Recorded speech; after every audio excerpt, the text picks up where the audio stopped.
Healing the Broken Brain. Leading experts answer 100 questions about stroke recovery by Dr. Mike Dow and David Dow with Megan Sutton. In the treatment of brain injury, the story starts out darkly. The patient is a shadow, damaged, frightened, and withdrawn. But as physicians, therapists, and family connect, hope grows anew. Recovery begins and pages turn. And it is an appreciation of the simplest parts of ourselves, something simpler than we could ever believe, that begins personal recovery on the Neurorehabilitation Unit. When we can make these shadows dance, that is the art of brain repair. Dr. Tom Carmichael. Introduction. Moments that drastically change your life tend to come out of nowhere. They're like unexpected and unwanted guests. You, the unprepared and unwilling host. As you're left blindsided and bewildered, you are immediately thrust into a new reality and must come to terms with a new normal, whether you like it or not. My family had one of those days 20 years ago when my brother David had a massive stroke. He was just 10 years old. If you're listening to this book, it probably means you or someone you love has had a stroke. You or your loved one is now a stroke survivor. You can probably relate to the feelings of confusion that my brother and family felt when we were dealing with the initial onslaught of information about stroke. It's hard to fully comprehend everything being said by the team of specialists flooding your hospital room, especially if you happen to be a stroke survivor with newly impaired language skills. I remember walking down a depressing hallway with my mom as she cried, telling me that David had something called aphasia. As a 15-year-old, I'd never heard that word before. To me, this confusing word felt like he had yet another problem on top of the stroke. People kept saying this word with the same tone you might use if you were saying a phrase like stage 4 cancer. Like many of you, I have my own traumatic memories. I saw my mom lose it in a department store as she was too exhausted to pick out a new shirt after she had run out of clean clothes, having practically lived at the hospital. I remember that feeling of dread in my stomach when I realized that something had changed and life would never go back to the way it was before. This is our family story, but I know you have your own personal experience. Like snowflakes, each stroke is unique. Different parts of the brain affect different language skills, body parts, behavior, mood, and even who we are. Doctors will sum up this frightening mixed bag you've been handed with medical terms and acronyms that will sound like a foreign language. And as human beings, the unfamiliar and unknown is inherently scarier than challenges or situations we understand. Most experts just don't have the time to fully educate you on everything you need to know in the next 10 minutes they have before they need to get ready for their next patient. And that next patient needs their help as much as you do, but that doesn't change the fact that you're still left wanting more. Trust me, there's a lot to learn, especially when you're dealing with the part of the body that makes you who you are and is involved in every decision and every move you make, your brain. One important lesson my brother and mom learned as survivor and advocate was this: being passive has no place in stroke recovery. You have to educate yourself, ask questions, do more than the minimum, and become a fighter. My brother fought for his recovery every day. There were moments of hopelessness, frustration, and sadness.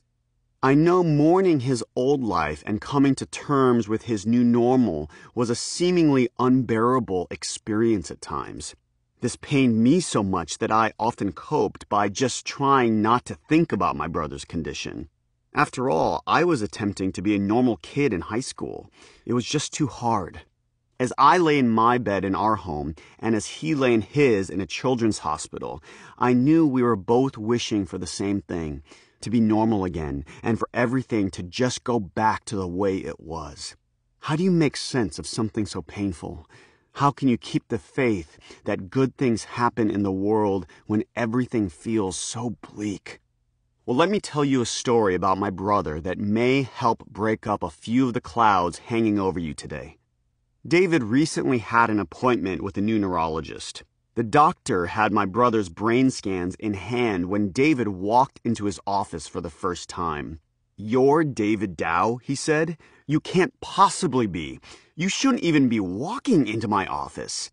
With a look of pure awe on his face, this doctor, who was supposed to be the one telling him what is and isn't possible, just couldn't believe what he was witnessing. You see, my brother's stroke was massive. Looking at his brain scan, you could see that the entire left side was affected.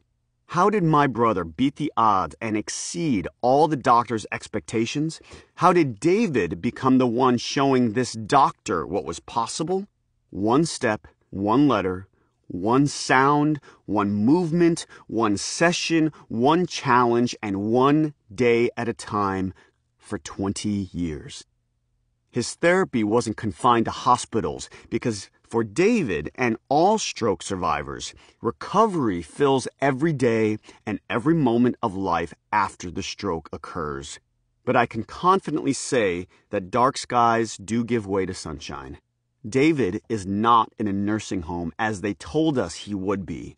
He lives an independent and active life. He drives, he's in a relationship, he has friends, he travels. But to achieve the goals that seemed impossible, my brother and my family had to find and apply the most groundbreaking research. Sometimes this meant seeking a second or third opinion. It meant making a case with our health insurance company and fighting for more therapy sessions. And after we educated ourselves, David was the one who had to do the work, the painful, difficult, and scary work of recovering. After 3 doctors insisted that David's case was inoperable, we sought out the opinion of one of the top neurosurgeons in the country. Not operating meant that the extremely rare brain disease that caused the stroke would likely lead to more strokes until David was unable to move at all or until he was dead. This gifted surgeon performed 2 difficult, major reconstructive brain surgeries on David. David hasn't had another stroke since. David went through a course of constraint therapy, which involves restraining the good limb to force the affected limb to do all the work. Of course, this can be frustrating when a person painstakingly spends minutes trying to take a bite of dinner with a hand that's not getting sufficient signals from the brain. Picture boards helped David communicate when he was unable to utter a sound. Slowly, sounds became words, and those became phrases, which eventually became sentences. Doctors told us David had up to 6 months to recover. After that, we were told progress would come to a screeching halt. That was the prevalent belief in the 1990s. Unfortunately, stroke survivors are still sometimes told this today.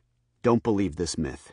Hope creates a state of optimism that can take you just a little bit further, whereas pessimism creates a self-fulfilling state associated with depression and inaction. It's possible that you will be more recovered next month than you are this month. And it's probable that you will be more recovered next year than you are this year. My mom knew the power of what we tell ourselves. She would lie next to David in his hospital bed and share positive thoughts. I am getting better. I am getting stronger. I will recover. Her words became his beliefs, which became his actions. This optimism paid off. Today, David gets on stages and gives entire speeches to stroke survivors, something he never could have done 6 months after his stroke. I look forward to the day when experimental treatments like stem cell therapy help David take his recovery to the next level. I can't wait for the day I see him writing with his right hand again. I hope all survivors will benefit from the clinical trials that are now taking place. But as we look forward to new treatments in the future, we also have to work with the tools we have now and deal with today's changes in the healthcare system.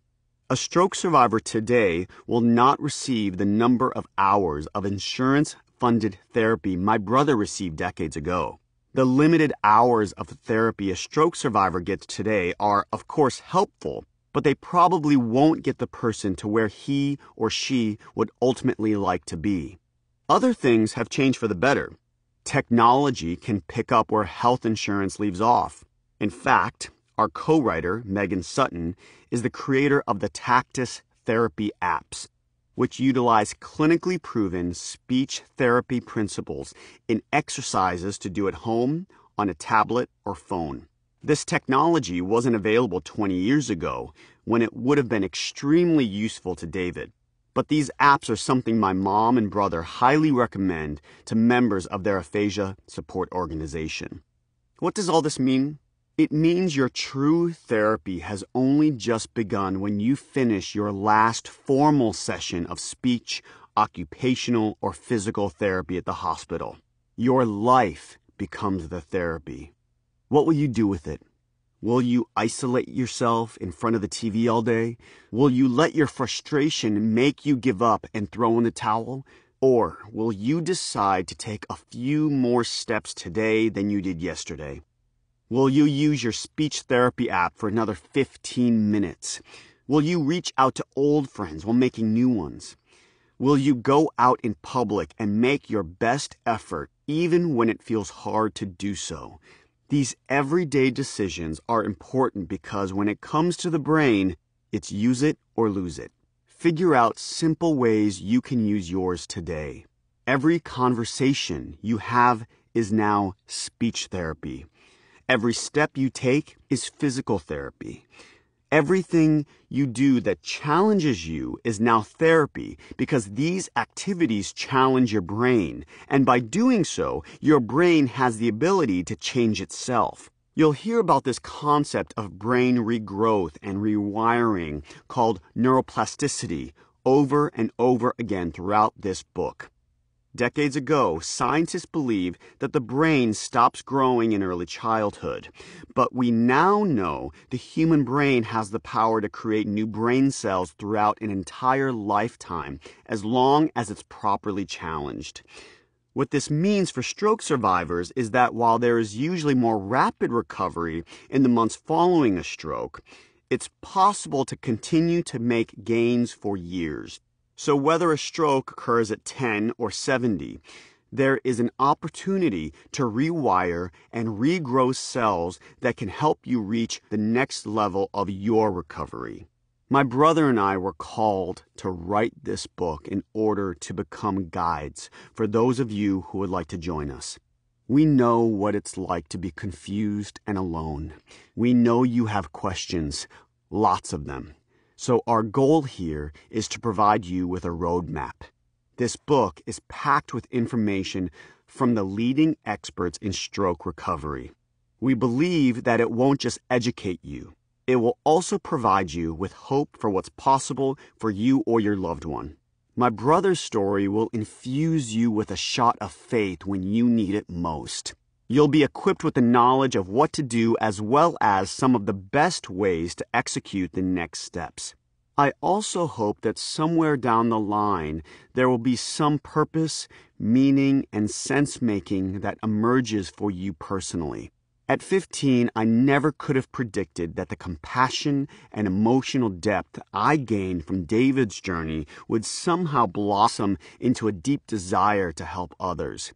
It started with me doing part-time volunteer work at a Ronald McDonald House, one of the places that housed my family when my brother was sick. Then it blossomed into a full-time career and what I now know is for me a calling.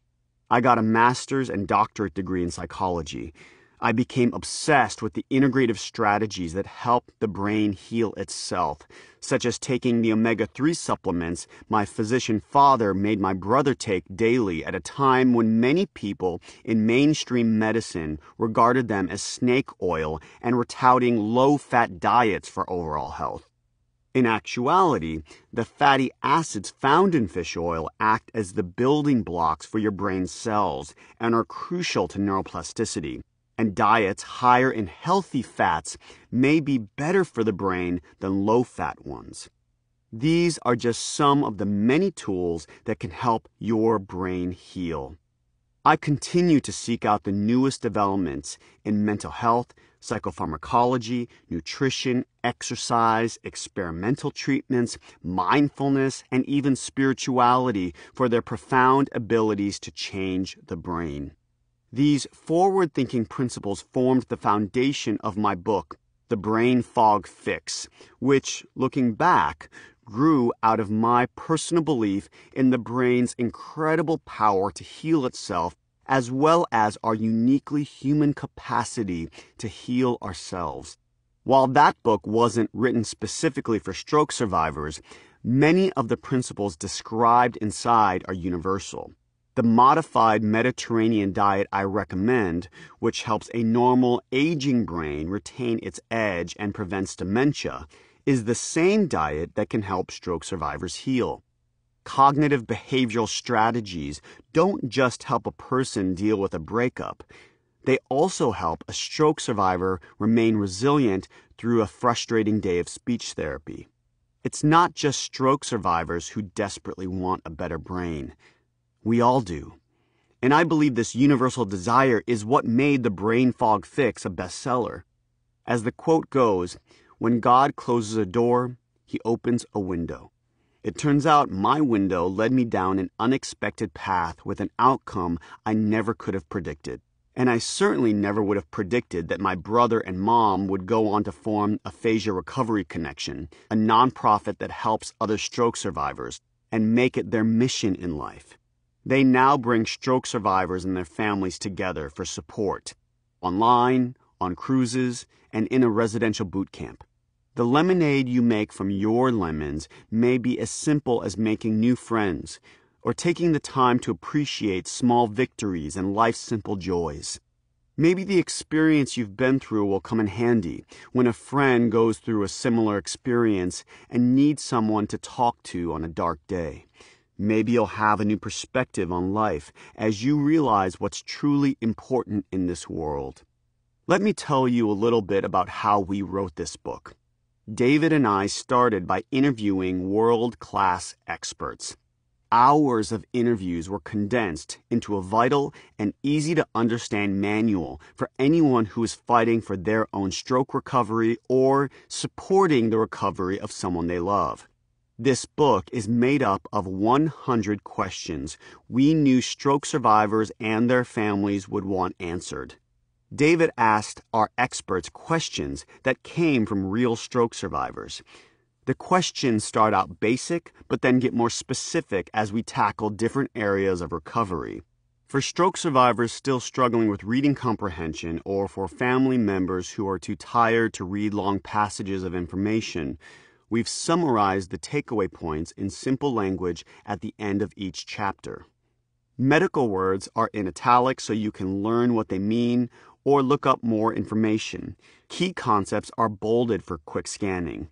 Also, you can share this audiobook with anyone with vision or reading comprehension difficulties. In this audiobook, you'll also get to hear David's voice as we walk you through this journey. In part 1, we look at some of the basics of what a stroke is and what happens when you have one. Top doctors guide you through the medical terminology and let you know what to expect. In part 2, we talk to some of the top rehabilitation experts to find out what goes wrong with both the body and the brain after a stroke. These therapists offer advice on how to improve your walking, your use of arms and hands, your cognition, and your communication, as well as how to make the most of your therapy. In part 3, we continue with expert advice for recovery, but we focus on your life as a whole rather than just your physical body. Finding purpose, motivation, and overall health will get you back into living, no matter where you are in your rehab. Finally, in part 4, we offer advice for caregivers. Our experts have also shared their insight into what's coming in the field of stroke recovery. so you'll know what you can look forward to in the future. There are also helpful resources in the back of this book so you can continue your recovery. Throughout this book, you'll see quotes from David that share his experiences. You'll see boxes with practical tips from our co-writer Megan. In addition to creating the Tactus Therapy apps and advocating for stroke survivors, she's one of the most respected speech therapists in the recovery field.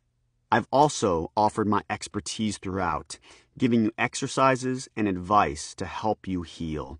Together, we hope this book will serve as your Stroke Recovery 101. Maybe you're reading this book in a hospital room like the one in which my brother and family spent so many hours. Maybe you're sitting in the waiting room while your husband finishes his speech therapy.